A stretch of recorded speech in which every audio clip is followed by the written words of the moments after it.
Hi అండి. అందరికీ నమస్తే. Welcome to Vandana cooking and tips channel. ఈరోజు నేను మీకు గుడ్డు కారం, ఎల్లిపాయ కారాన్ని చూపించబోతున్నాను.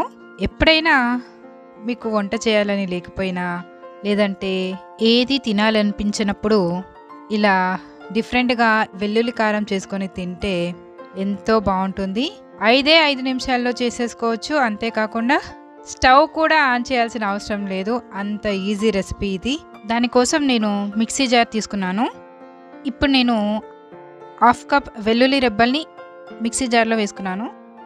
ఆ తర్వాత 1 కప్ కారాన్ని తీసుకున్నాను. అంటే ఎల్లిపాయలకి డబల్ క్వాంటిటీలో తీసుకున్నాను. తర్వాత 1/4 కప్ సాల్ట్ని వేసుకున్నానండి.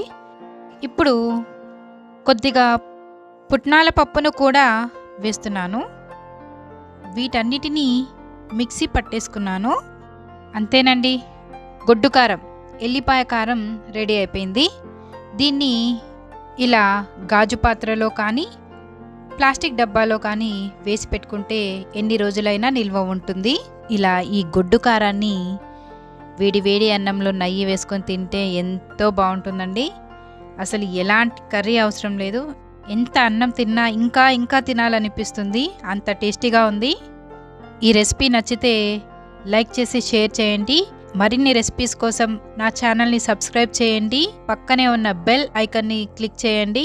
ఈ రెసిపీని మీరు ట్రై చేసి ఎలా వచ్చిందో కింద కామెంట్ సెక్షన్లో కామెంట్ చేసి చెప్పండి. ఈరోజు పొడుపు కథ.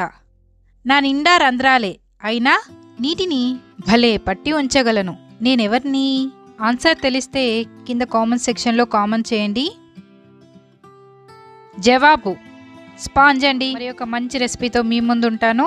Thank you for watching.